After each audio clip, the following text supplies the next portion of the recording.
It is Monday, March 7th, 2011. This is the Public Safety Committee. Councilman Smith, Chairman. I am joined by Councilmember Zine, Councilmember Reyes. Thank you for being with us today. You'll notice they don't have elections to worry about, so they can be here today. Thank you. You don't care anymore. And I don't care, so yeah. You didn't say that. Yeah, I didn't say that. I do care. I just don't care about the election. Okay, we're going to do a couple things real quick, and then we'll release a bunch of you. We've called the meeting to order. We're going to recess the regular agenda, call the special agenda 1 and 2, and then move it into today's agenda, and we'll then have the combined agenda. Anybody object to that? That'll be the case. Now we'll go back to the regular agenda, and we will hear item number 2. We have some questions, but we will be referring it. So these items are for consent. With your permission, members, 1, 3, 4, 5, 6, 7. I'm Scotty, not 1. I have a card on 1. So we go back to 1. So there'll be 3, 4, 5, 6, 7. We will hear 8, numbers 9, 10, 11, and 12, and 13. We have a card on 12. So we'll have 9, 10, 11, and 13. Those are mostly grants and rewards. We will hear 14 for a card. Mr. Zine wants to hear 15 and 16 and special 1. And we'll have special 2 and regular 2 heard together. You got that, didn't you, John? Got it. Yeah. We'll work on this. This is going to be a so if you're here for 3, 4, 5, 6, 7, 9, 10, 11, 13, you may leave. The committee has approved those and moved those forward to council. Thank you very much for your attendance. We'll go back now, start with item number 1. Morning, John White, City Clerk, Public Safety Committee. Item number 1, Board of Police Commissioners and CAO reports relative to the fiscal year 2010-11 expenditure plan for the Police Department Supplemental Police Account 14. Okay. And we have Antonio Ramirez wishing to speak first, so go ahead. Sorry, 24. Got it, Roman numerals. Good morning, Anime Yutan from the CAO. The report before you requests approval for the Supplemental Police Account Expenditure Plan 24.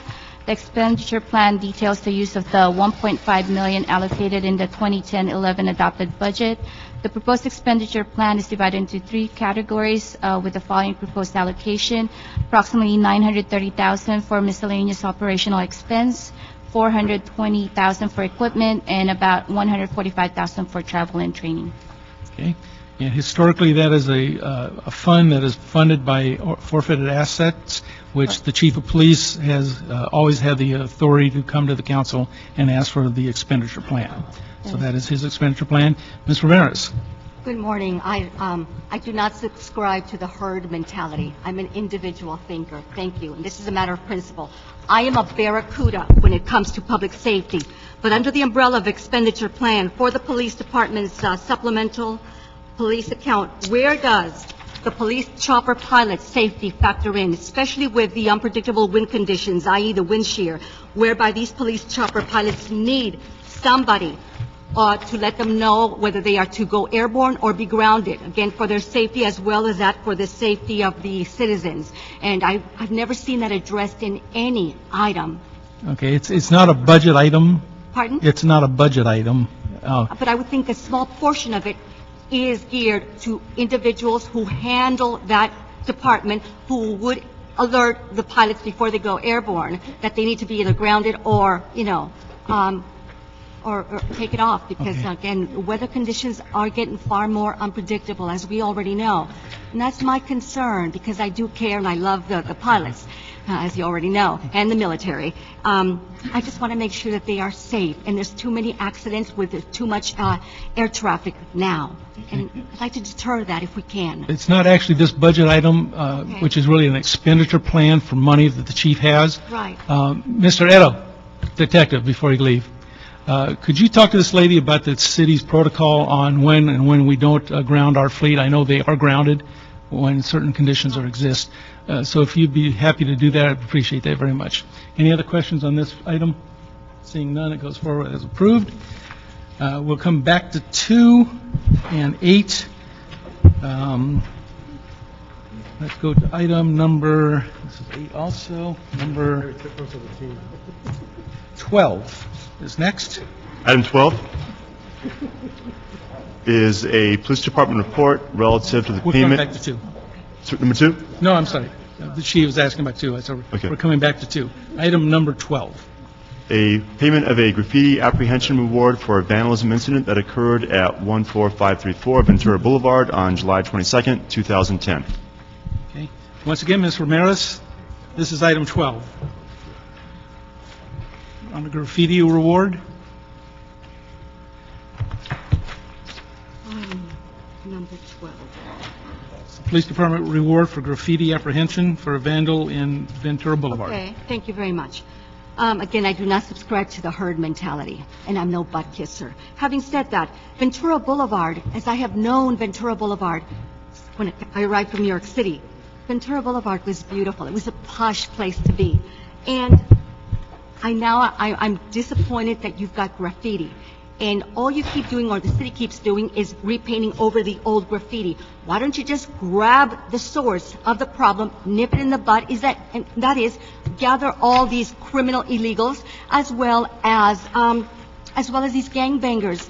Deport them. Your problem will be solved. I don't know why we keep going around in circles and circles, because once they start, they just don't end. It continues. The problems escalate in leaps and bounds. And by then, look at Tijuana, look at Latin America. They can't control it. Had they done it, like my father used to say, you nip it in the bud. And that's the only way you get to the root of the problem. Get these gangbangers and throw them out. Period. No buts. But I don't think anybody here has the balls to go grabbing them. And for some of us, we stay up all night patrolling our property because they vandalize our properties. So all night we get a flashlight and a radio and a mace spray and patrol our property. Why? Because the police can't be on top of everybody. And their children also act as lookout for every gang member. It's depressing. Ventura Boulevard will become a dilapidated town within a couple of years. It'll be a rundown town. It won't be the posh Ventura Boulevard that we used to know. Thank you. Anything from the committee? Seeing none, that is approved. Next item is item number 14. Item 14, Board of Fire Commissioners report relative to a donation of 6 recliner chairs valued at $5,355.08 from the California Community Foundation for use in Fire Station Training Room at Fire Station 19. Okay, Dr. Williams. Thank you very much. Item 14 goes forward as approved. Takes us back to Special 1 on the continuation agenda. Special 1, see a report relative to increased staffing for the Fire Department's Professional Standards Division. Morning, how you doing? So this is the plan to get going on the pre-approved division and the staffing plan. The CAO is... Correct. Anything further you want to add to your recommendation here? What's that? Anything further you want to add to the recommendation you've made here? We don't want to, no, we don't need to add anything. I was just going to go over some highlights. Okay, go ahead. The Controller's Office and the Personnel Department released a report in 2006 suggesting the Fire Department improve their complaint and disciplinary process. In 2008-9, we created the Professional Standards Division with 8 new positions, 2 transferred positions from the Board of Fire Commissioners, and then detailing 9 captains. During the 2010-11 council budget hearings, there was $1.4 million placed in the UB for additional staffing. The CLA, the CAO, and the fire department met to discuss the staffing plan.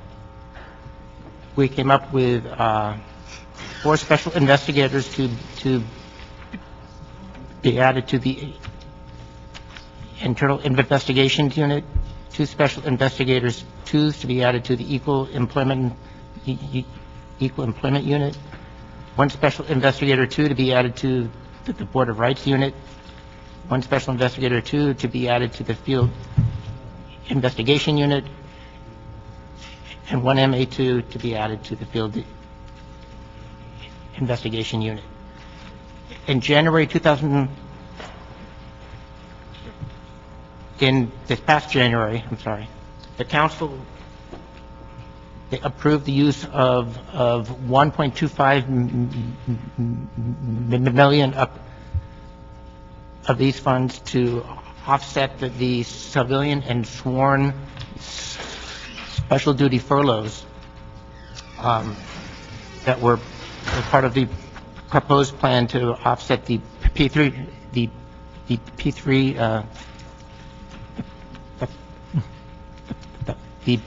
plan. The remaining $163,000 is proposed to fund 5 special investigator 2s and 1 management analyst 2 for 4 pay periods, and 3 special investigator 2s for the final 3 pay periods for this fiscal year. The current and proposed org charts are in the report. Okay. Is this the proposal to carry through into the 2012 budget year? That will be part of the budget process. That'll be the yes. basis from which we'll... Yes, this would be to continue that. Great. Okay. Chief, anything further?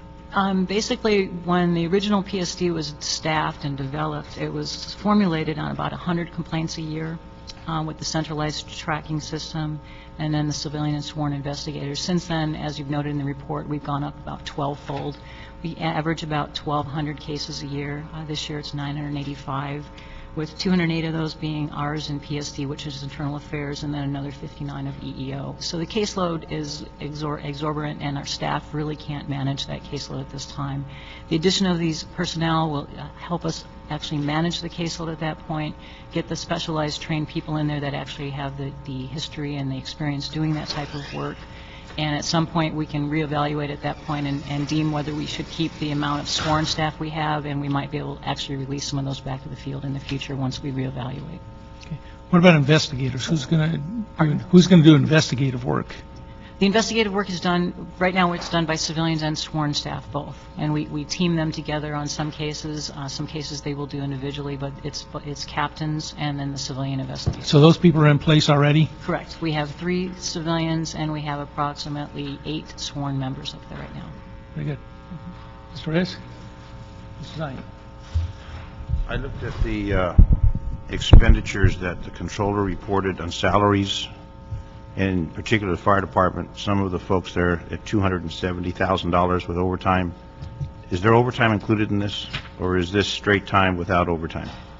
For these particular budget items, overtime, these are for civilian members, so... I understand that, but when you look at the fire department budget, and it's way over budget, and you look at the overtime that's expended in the fire department at the tune of $270,000 for a lot of the fire personnel, is there going to be an overtime contingent in this, or are these folks working within the parameters of those duty hours, or is there additional money being put in since the city is struggling for finances, and as we keep going over and over budget, deeper and deeper in the hole, the question with this, and these investigations are important, but it's not a life and death situation.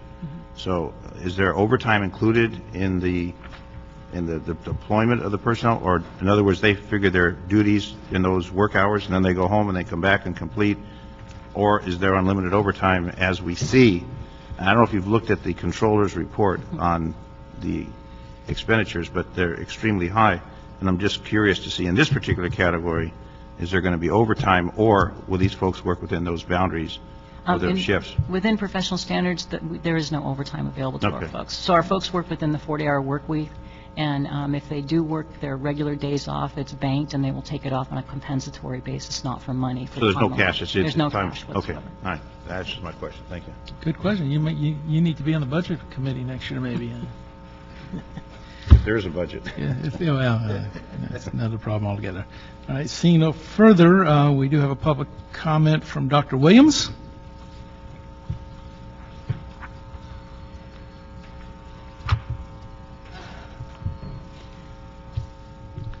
Dr. Clyde Williams, El Sereno, Northeast LA. We've had a lot of complaints about the effectiveness of the brush clearance unit. This is not brush clearance. Hmm? This has got nothing to do with brush clearance. This is for 14, or No. for one, Special one. special one. It has to do with complaints. They need more training.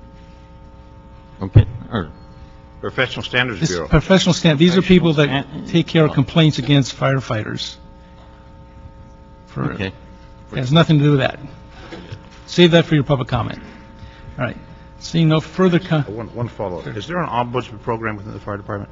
An ombudsman program, since you mentioned that 1,200 complaints, do they have an ombudsman where some of these can go to the ombudsman to resolve without the formal process? No, we do not. You don't have an ombudsman? Okay, thank you. All right, that'll move forward with the approval of the committee. Thank you very much. We'll get into item number 2. Special 2, communication from the mayor and seal report relative to reappropriation of funds for the 2007-2008 urban area security initiative and 2007-8 regional catastrophic planning grant programs.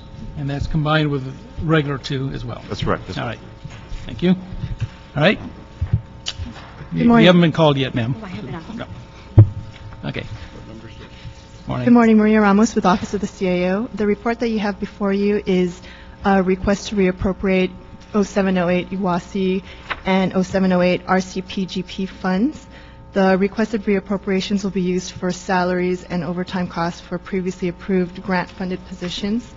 The grant performance period and the total award allocations for all 3 grants remain the same, and there's no additional general fund impact as a result of this request.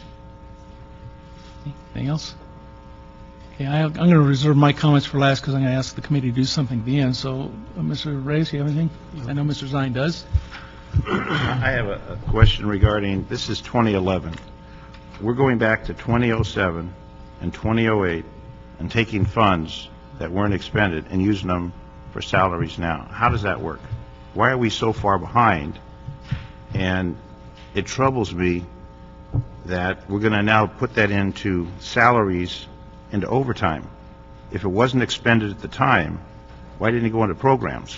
Why are we stockpiling dollars and then using it for salaries in 2011? Well, these are for the 07, 08, and I think 09 UASI program grant. It runs for multiple years, so there's still a lot of activities being done with the grant. We try to appropriate what we need for that particular fiscal year and each fiscal year. So it's not that we've been stockpiling. It's we're still working on the grant. These are still originally approved projects from the acceptance transmittal that you looked at. But those grants for those particular programs, you would think that those programs are in place by 2011. And are these ongoing programs? They're ongoing programs. Some take multiple fiscal years. Some can be done early on. Some are actually projected and planned to be done near the end of the program performance period. So that what percent of that grant is going into salary and overtime? We get 3%? 3% of the grant for management and administration costs. From UASI. Now, what about the other grants where we have found that there'll be a number of grants, state grants, federal grants, and there's always an allocation for salary, overtime, benefits, and it seems that they stockpile those dollars, where you're saying 3%, but then you get 6% from the state and 7% from something else, and it just seems that the salary and overtime doesn't really align with what we're doing with the grant. Well, we don't get overtime for the management and administration dollars. That's just for the program dollars, whether it's the training that some of the departments are doing, those type of costs, exercises, planning. We don't get paid overtime at all for the... I wouldn't think so, but it mentioned overtime in here. Yeah, overtime. Some of these reimbursements aren't for the M&A. They're for the actual program cost. Some of that, I don't know if it's training in here, but these are costs already incurred for program activities. And I understand it doesn't affect the general fund, but the fact is, it impacts the budget, whether it's from the federal or the state, And one way or another, it's tax dollars that going into these programs. So you're saying from '07 to '08, and now we're in 10 and 11, that the staff costs are carrying over and the programs are continuing and they're aligning themselves. Yes. So the programs we started in '07 that are still continuing with staff oversight, the dollars you're talking about staff oversight are covering those programs that started and that are still in process. Yes. Okay. If I could perhaps. Anna Burton from the Emergency Management Department. We haven't picked on you yet. I'm throwing myself out. Put yourself with the sword. To help clarify, I think some of the salary costs, those are for actual personnel assigned to work on very specific projects that fall within what we applied for within the grant. What you see in some of the allocations is that primarily with the RCPGP grant, we had a lot of partner agencies outside the city and outside the county. And because the RCPGP for this particular grant required a match, those agencies backed out because they could not identify the match and they turned the monies back. So the reallocation of these funds is actually the city creatively taking these funds and using it to augment staff that are already assigned to the projects being identified, specifically catastrophic planning programs. So the partner cities originally were going to participate, and then they decided not to. Yes, sir, or they weren't able to fill the positions within the time they thought. So the original allocation of, say, 100,000, they only spent 65,000. So those funds come back to the pot. So in lieu of turning those funds back to the grantor, we are realigning those to use them for the project originally intended. Then who audits these? Who audits these programs? The Who audits there are different administrators There's from the state. multiple agencies. We get audited by OIG, the state, CalEMA, internally, the controller's office. We have our... So this is all audited continuously? Yes, multiple audits. To keep away from shenanigans like some of our neighboring communities. In fact, we have quarterly requirements. For audits? Yes, sir, quarterly reporting requirements for the grants to So- update the status and where we are spending. So if a neighboring city received $100,000 and for whatever reason they didn't spend it, that money is then audited and returned back. So it can't disappear. Correct. Okay. Mr. Smith, that's what I have for right now. Okay, in relation to that audit process, and it's the question Budget and Finance has been asking for 3 years of the mayor's office, we've not had answered yet. Are each one of these employees identified, and then we prove that the percentage that we are charging to this grant is the percentage of time that they are working on this project alone? Because our concern in budget has been that there's been no accounting on the mayor's office that shows us that the employee A works 50% on this grant and 50% on that grant, and then we're not charging another 50 and another 50 and another 50 because it's easy to do. And that did used to go on in this city, but we have never had that answered in Budget and Finance. And so in that audit process, do they guarantee and they look at other duties of this person to make sure we're not overbilling the federal government, which puts us at great risk later on, for that employee's work? During the audit process, they actually look at our system, the D-time system, where we attribute what hours work to the particular funding source. Some of the people work on multiple grants. Correct. And these records kind of illustrate what hours they worked on which particular grant. They're verified by looking at the payroll registers, which show that time was actually paid out. So we've been through multiple audits where they do look at those records, and we do have those available. Okay, why haven't you ever given the Budget Committee, who's asked for 3 years now to see that? Well, we have provided in the acceptance transmittals a breakdown of who's working on Not to the Budget Committee, you haven't. Well, I'm not familiar with what was presented, but it can be presented if you'd like. And that's what I'm going to do. I'm going to ask the committee to approve this tangentially, send it to the Budget Committee, because there's a question we've been asking and I've never answered, and I want to see that proof. So I want to see that accounting. And I think Mr. Parks wants to see that. So if we can see that, then this should have no problem. But we've asked, and we haven't asked you, but we've asked the mayor's office for that information, and it's never been given to us. So if you can present that to us, then this will move fine, and will be no problems. But if it can't be, there may be some other issues that will evolve from this, so. I got to follow up on the page 6. It shows the transfer, police, fire, partner jurisdictions, et cetera. And then it shows related cost mayor's office, 28,000. And then the next one, related cost mayor's office, 21,000. Then the next one, mayor's office salaries, $95,000. And they're all 51T46, which I guess would be the code. And then it's got F299, G299, and G146. Are those different grants that are administered by different folks in the mayor's office?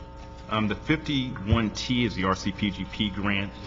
Those are just the different appropriation accounts we have set up for the different departments. The related costs would be the fringe related to what we have in personnel expenditures.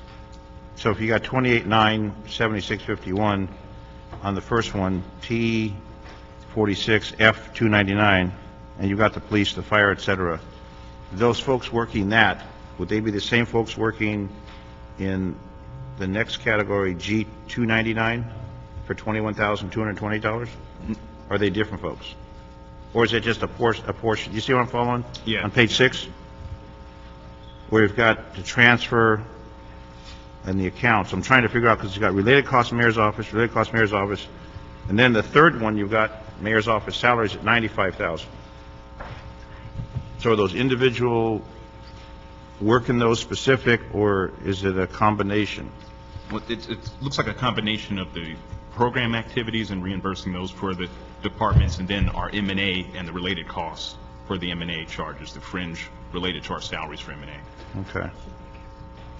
But they do break down the mayor's office Yes. contribution there. Pretty creative. A lot of numbers. This was originally $1 billion? Well, the 08 grant, it's, I think, a little under 60 million, the 08 grant. Each year we get for the UASI somewhere between 50 to 60 million dollars. And is that going to be cut with the federal crisis? That's usually after the state takes about 20%. I don't know if those numbers are going to change, but we're anticipating some change. A reduction, a Yes. change reduction? Yes. Okay.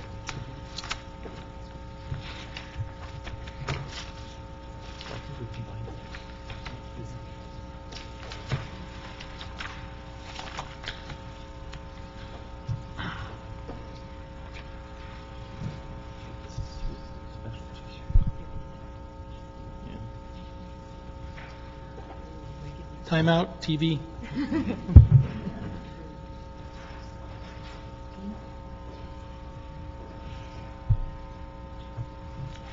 And it also looks like they borrowed some money from the general fund, and they're going to reimburse it. Part of the document shows on the 07 reallocation that they took some out of the general, they're going to put it back. Okay. $158,150. Request authority to reimburse the general fund. That's reimbursing for the actual expenditures. Originally, when we tried to get the reappropriation transmittal through, we were projecting July, August, and that's what we had in actual expenditures. If you look at the line, I think near the bottom of the page, the $1.1 million appropriated for the mayor's office salaries, that's what we wanted to appropriate, but being that it's so late in the fiscal year, we have actual expenditures now that are represented on, I think, page 4 of about $900,000. So it took a little while to get this thing to you, but we do have actual expenditures, and that's not related to any money we took out of the general fund, but just reimbursements for the salaries that are fronted by the general fund for the reimbursed salaries. Okay. Ms. Reyes? This goes to 0708, correct? Yes. And given, I applaud the staff for being able to see how we could move around resources and justify them based on this accounting. But are we going to have maybe the same situation for the year after this? Are we going to have more funds that might be out there that we're not aware of because of other cities not being able to ante up or backing out? Do we anticipate that occurring as well? I can speak to specifically the 0708 RCPGP. This was the first year this grant was created, so it took an additional time, if you will, to actually set up the administration from not only our perspective, but from the state and the federal level, how they were going to administer and process this grant. So we did receive extensions for it. The next grant for the 08 was a much smaller amount. The first year was 2 years combined, 07 supplemental and 08. The 09 portion was under $4 million, so it was much easier to distribute and administer. The 2010, we're in the process now, and that report will be to you shortly. And that really, the hardest part is identifying the agencies and the allocations with the monies that we were given, identifying the match, making sure the agencies agree to accepting the match, and then bringing that before you. We have not received, similar to the 2011, we don't know what the allocation will be, so that hasn't even been started yet. So the most current funds, you have the advantage of already learning from experience how to connect with the other jurisdictions, and the amounts are much lower. Correct. Okay, we have one public, Another question. one more question. We've got, on the special, it shows the catastrophic planning grant programs. Yep. And on the regular agenda, I'm going to explain that. That's what the city attorney was just advising us on, so we're going to clarify that. we'll clarify that, Okay. yeah, in just a second. Antonio Ramirez. Somebody could vacate a seat there. Mr. Ramirez, still here?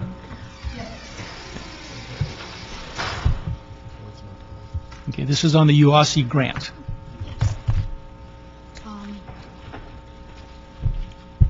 I have a quote. When is war not a war? When it is carried on by methods of barbarism. Make no mistake about it, it is a looming potential threat of urban terrorism because it is just around the bend. And these groups, the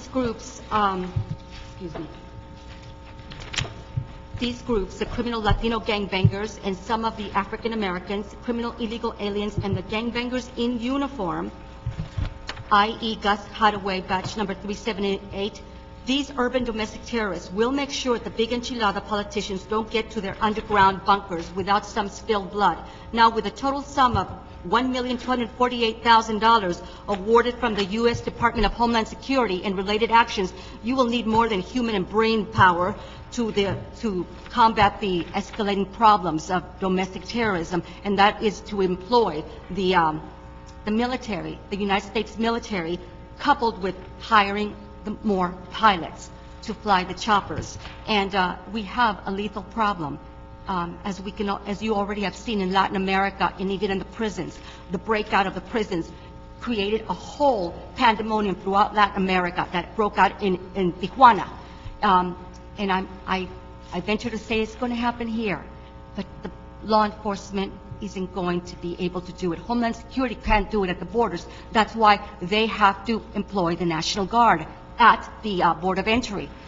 So I'm asking that part of that fund be brought in to allocate the military. And the military is the only one who will be able to deter this potentially lethal problem all across America. And it is going to happen. Make no mistake about it. There's a law called Posse Comitatus that forbids us from employing military and police work in the United States of America. Even under excruciating circumstances? Only under martial law. So, and we're not going to declare that. Thank you very much. Thank you. Yeah, so that, God help us. So here, pursuant to the conversation with the city attorney, there were some language issues in regular item number 2. We will take regular item number 2 off calendar and hold it. Special item number 2 would be, we'll approve the CAO recommendation, move it to the Budget and Finance Committee, at which point you'll come forward to us, show us the staffing plan and the audit trail, and that should be then approved over there. All right? So you talk to Mr. Park's office on Wednesday. Okay, thank you very much. Mr. Chair, on number 2 regular, that's going to be scheduled for another meeting? It's just going to die. Okay. It's the best way to, it was a cleanup language issue, and it's the best way to just let it go. Okay. Okay. But there's no action on it today? No action on it today. Okay, that takes us to item number 8. Item 8, City Attorney and Department of Animal Services report and ordinance enabling the department to streamline its dog licensing process pursuant to motion. Smith-Koretz. Smith-Wesson. Smith-Koretz. Okay.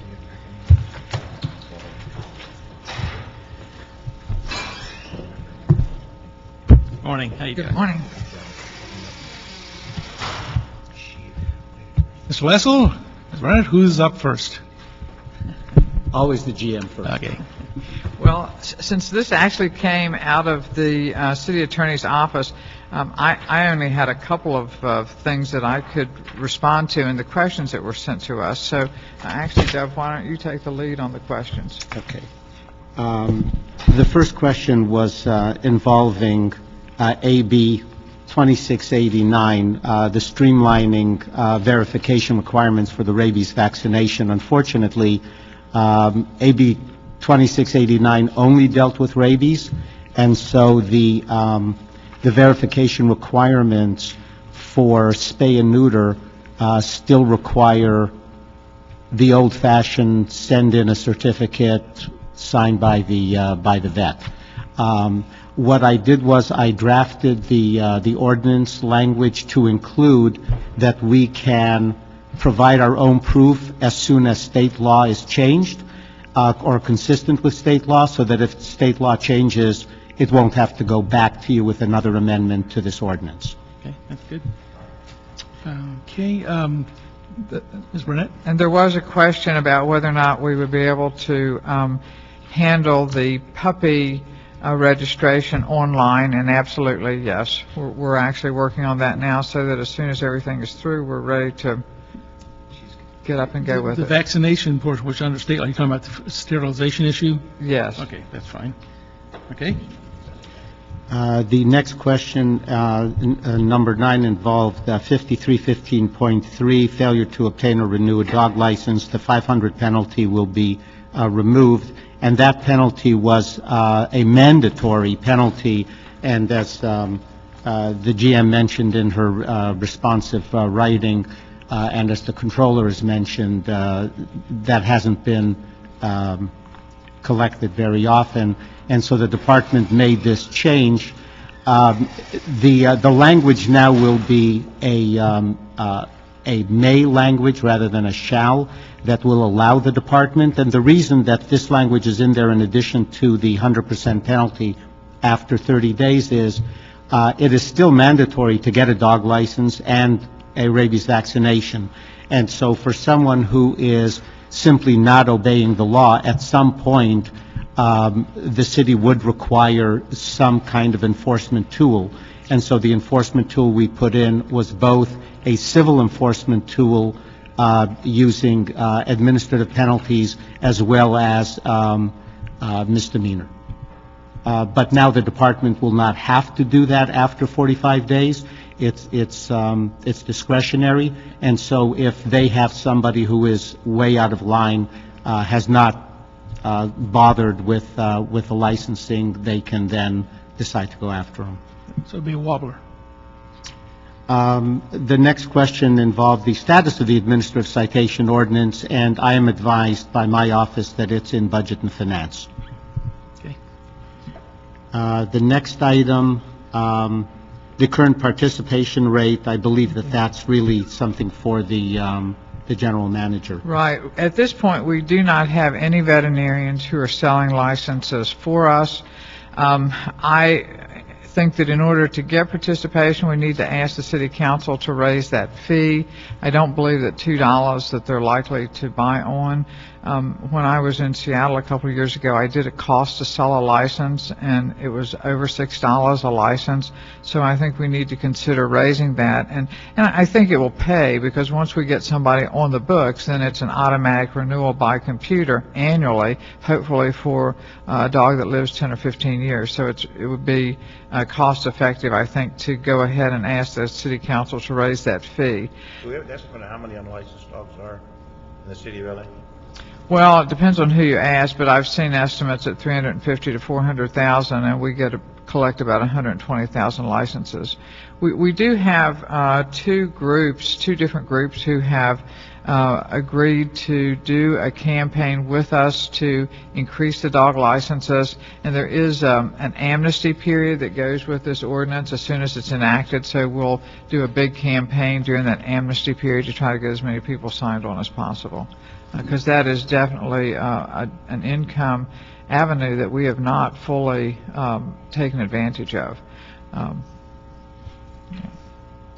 The next item is changing to a requirement that all vets and other animal organizations or breeders distribute an application. We've stayed away from requiring, essentially what would be imposing a requirement on private organizations to do the work of the city. And rather, we've kept it as a, the only thing that we're requiring is for them to give us the information about who they sold the animal to. That's been on the books for a long time. Some of these changes would simply, if they have an email address, give us the email address as well, but not for them to require somebody to sell a license on our behalf. That would be a voluntary thing. So when you buy a car, the dealer does that for you. State law. Or you go to the auto club on a renewal, or now DMV does it through the internet. Do we do licensing through the internet? Well, we're almost. That's what we're in the process of doing that. Now, we do that. We have that requirement. If a pet store sells a pet, they have to notify us of who they sold it to, the address within the city, of Los Angeles. The same is true for any breeder or anyone who sells a dog. But they're not required to license it at that time. They're not required to sell the license for us, correct, but they send us the information so that we can sell the license. But that's what, if we get this voluntary, then I think the veterinarians would be a key to helping us sell it. I actually introduced that motion a few years ago, and I understand you don't want to force people to do it. We'd probably hear an outcry from the DVMs and such, but you got to encourage them to do it, and $4 is not going to encourage them. We need to be more entrepreneurial. We have to give them a reason to want to do this, and what I would suggest is you maybe meet with them. There might be a way for us to officially give them a seal of the City of LA that they can put on their doors as an authorized collector, and then they can advertise that as certified by the City of LA to encourage people to come in and actually maybe, if I was a DVM saying, I can advertise now that I collect for the City of LA, I might get new clients for my Helps your legitimacy. yeah. So I think you need to think a little out of the box, maybe meet with a bunch of them, saying, what do we need to do to make this sexy enough for you to want to participate? So we drive people into their facilities to do, one, get our fees, but also it helps them build clientele. Something like that. Otherwise, it's going to go the way we did years ago with the bicycle registration, where we ended up finally saying, the heck with it, we're not even going to register the darn things anymore. Because we don't do, and and every GM before you said we don't do a very good job of collecting fees. We've known that for a long time, and we're still talking about it. So let's go to the other side of it. Let's go to the public sector side and say, help us build a program that will drive people into the system and get more revenues for us. And so that's what I would ask you to do, is go out, meet with them, talk to, bring together a group of them from all over the city and say, what do we got to do to make this work efficiently? And I think the timing is perfect for that, because the state and the county and the city have stepped up their rabies vaccine requirements. So that is also a definite income and safety, public health consideration for the veterinarians. So this is actually not much to add on to that. We're talking about campaigns to make licensing a plus instead of a tax. It's a way to get your animal home if it gets lost and that sort of thing. So we're with you. I think that's you can build a program around all those things. I think it'd be well received by everybody, the public as well as the doctors, etc. When they do the chip, does the chip go along with the license? Well, we register the chip so that we can identify and get the animal home. It's not technically a part of the licensing, but for every animal that goes out of the shelter, for example, they are chipped. Now, what about a vet? Will the vet do the chip? The vets will also do the chips. I don't know that they do it as a mandatory. Why couldn't we combine the chip number with the license number? We do that within our computerized system. And then I was down at Councilwoman Perry's field office a couple Saturdays ago. They did a Spay, Neuter day, and they had people lined up. Found Animals was giving free chips that day. So there must have been a couple hundred people lined up to get the free chips. So we're working on that chipping aggressively. Very good. Any other questions? Okay, I have one other question regarding budget. If you're accelerating a prepayment on a 3-year plan, that's going to have a budget impact in the later years. How's the CAO going to be able to make sure that we show a downturn then in revenue streams based on the upfront money that we're getting on a 3-year license? Are they going to impound part of the money and just carry it forward from year to year then? Or are we going to take it all in 1 year and just say we know we're having a reduction in the later years? How are we dealing with that? I have not discussed that with the CAO's office. I would imagine they would impound it. All right, so we need 2 things there, okay? Anything else? Okay. All right, then I would recommend 2 items. We'll approve this report. We got cards. Don't get crazy, fellas. We got cards. I recommend 2 things. One would be that you report back to us separately from this file on a entrepreneurial plan to bring in the DVMs and others and how we can really empower this to work, get more people to pay, et cetera. And then the second one, the CAO needs to report back to us before it comes to council on how you're going to deal with the money issue on the 2nd and 3rd years, okay? And we got public comment now would be Phyllis Doherty and Lindsay Espinoza.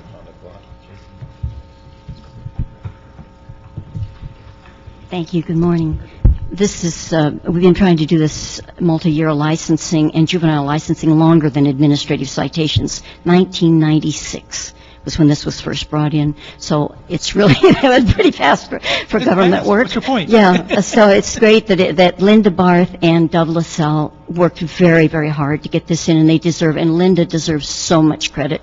She took this from nothing and brought it up to where it's fully implementable.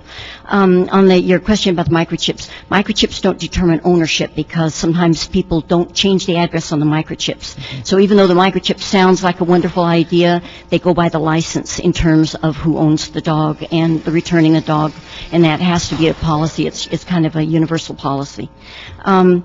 My concern on this is that while we're having a lot of talk about licensing, and I do encourage you to ask for a quarterly or at least semi-annual report on how this is going, because we probably have over 1 million dogs in this city easily. We don't go by the national standard because we have people here who have dogs instead of kids. And since our new general manager has come, the licensing and spay-neuter are gone off the website completely. If you get way down here, you see a little bit. We've always had the big, you must license, and sterilice su perro gato on the front, as well as spay and neuter in English. It's gone. Nothing. There's a referral to some organization called MUF. There's something to donate. Beyond that, you wouldn't even know that this is an animal control agency. I know there's some talk that a volunteer is going to do the website, but there is no reason to take these important things off of the front page of the website. It takes 3 clicks to get to licensing or spay and neuter now. And so I think that, and also they've removed the requirement that kennels and doggy daycares maintain the licensing information on dogs. That was just done at the last commission meeting. So at the same time that we have a plan on paper, the actions of the department are going in the opposite direction. So I would really encourage you to ask for quarterly or some annual reports on this and make sure it gets implemented. Thank you. Hi, I'm Lindsay Espinoza with the Found Animals Foundation. Ms. Barnett generously mentioned that we donated microchips at a recent Spay in LA event that was at Jen Perry's district. We are also one of the groups who has expressed our willingness to help with a comprehensive marketing and PR approach, much like what you were discussing earlier, to work with the community to help promote voluntary licensing. Increasing licensing compliance has been a top priority for Found Animals since we've been around, which has actually only been about 3 years. I've had the pleasure to work with a number of city council offices already, meeting with the deputies to come up with a customized approach for each council district, because you all know your constituents much better than we ever will, and we would love the opportunity to work with every single council district to come out there, meet your constituents, find a way that we can make it work, and we would provide all the funding for the marketing materials, the press releases, all of that kind of great stuff. As you all know, increasing licensing can not only generate revenue from the city, it can increase the number of pets that are returned safely to their owners, and that will also decrease the number of animals that are killed in our shelters every year, which I know that we all care very much about. So I thank you for your time and look forward to working with each of your districts. Thank you. Thank you for doing what you did down in Jan's district. Appreciate it. Ms. Burnett, can you tell us why the webpage doesn't have a clear and identifiable? We just did some changing around on the website. We have the event of the month, or whatever the special event is in the far left corner. The center is an adoptable, and on the right-hand side, we're trying to drive donations to the department. All the information is still there. It's just a click away. Yeah, well, that's all good, but you really need to feature licensing. I mean, that's one of the most important things you do. And Right. spay and neuter is a big policy, so I would hope you'll go back and fix that and make sure those get back on there, okay? All right, so the proposal is that we had the two amendments, and let's add a 6-month report back on this for us. Sure. And with that, no objection. It goes forward as that, approved with those amendments. Thank you very much. Okay. That brings us to the end of the regular agenda, I believe. Leavings with public I comments. have items 15 and 16. We did those. Oh, I'm sorry, no, you're right. Mr. Zine called those. That's right. 15 and 16. Item 15, Board of Police Commissioners report relative to a donation of overtime uniforms, office supplies, and certificates and lunches valued at $22,328 from the Los Angeles Police Foundation for the benefit of the Police Department's Mission Area Juvenile Impact Program. Well, the question I have on the overtime, how is that doled out when the department's under such tight restrictions and all they can get is time, and the 250 hours, they're forced to take it off? So the question is, how is that going to be distributed? I understand the uniforms are for the youth, the juveniles, office supply certificates and lunches, but my question is the overtime, the $19,584 in overtime. Peter DiCarlo, Administrative Services Bureau, Police Department. The overtime will be paid in cash for the officers who are assigned to these programs. But can they? I mean, a lot of them are banked up and they can't take any more over. They're taking days off now because they can't do any more overtime. So, and I think the chief told me that by this summer there's going to be virtually no overtime for anybody left. I can see a grievance coming through where an officer says, so-and-so is getting cash overtime and I'm not getting anything. How are they going to, well, $19,584 is not a lot of money when you talk about overtime. How are they selecting those officers, and how are they going to avoid other officers filing a grievance to say, why weren't they part of that program where they can get a piece of that? Because obviously officers are concerned about finances. A lot of the secondary jobs have been eliminated. So how fair and how equal is that going to be distributed in both of those programs on items 15 and item 16? One's for 77th Street and the other is for Mission. So to avoid yourself as part of the police department, because coming from the Police Protective League where I spent 8 years handling grievances and arbitrations, I can see officers coming up and saying, I want that overtime too. How are you going to distribute that? How are you going to select the folks for that?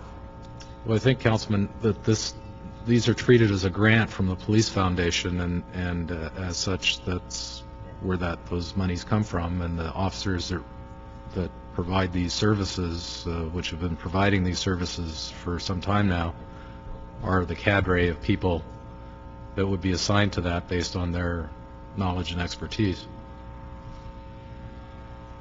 So you're going to exclude 99% of the officers in the division from cash overtime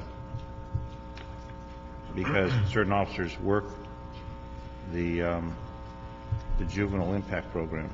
I just don't know if it's fair. But would not that be the same circumstance on any other grant where we have officers assigned to a specific area or a division that would get grant funding for overtime? When you're doing DUI checkpoints and doing DUI operations and driver's license checks, you've got to equally distribute it where you get grievances for discriminatory opportunities. We'll be happy Certain people are getting it, other people aren't. I'm just telling you, it could create a problem where, yeah, it comes from the outside, but the police department's going to administer it. If they're administering it to me, and Mr. Reyes doesn't get any, and Mr. Smith gets it, or Mr. Smith gets it, and I don't get it, where's the fairness? I'm trying to think of how you're going to equally distribute so you can have participation. And there's more than 3 officers that are involved in these programs.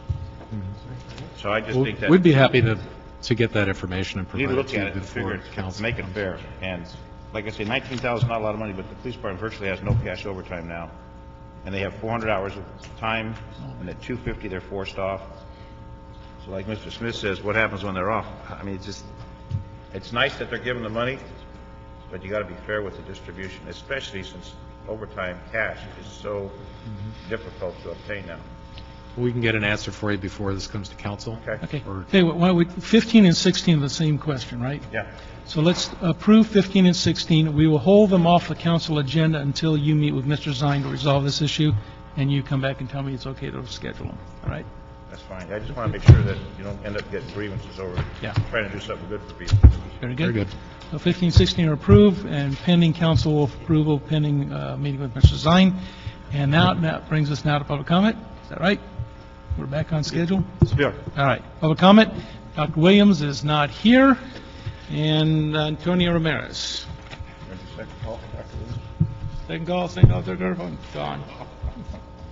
I'm sorry, we're at public comments now? Public comment. Okay. One moment, please. I have a quote. Those who give up essential liberties for temporary safety deserve neither liberty nor safety, by Benjamin Franklin. What a national travesty that we have a fine and outstanding American military veterans fighting a relentless war and coming back with extensive injuries or in a body bag. Yet here we have these illegal wetbags and gangbangers, freeloaders, and are holding decent law-abiding citizens hostage in their own cities. And all the while, the most valuable individuals, our military veterans, are homeless or in a shelter. It's unconscionable. Your priorities are completely misplaced, and it really gets me irate. And lastly, I'm asking you to please protect our pilots, our chopper pilots, and hire more pilots. We're going to need them with the growing escalation of population. So, again, if we need to ground our pilots, ground our pilots. And I would hope that you make priority of hiring military veterans, because they know more about public safety than these illegal gangbangers in uniform. And I mean that sincerely. And I speak from very experience. Thank you very much. Thank you. That concludes today's public meeting. Mr. Reyes, do you have a comment? All right.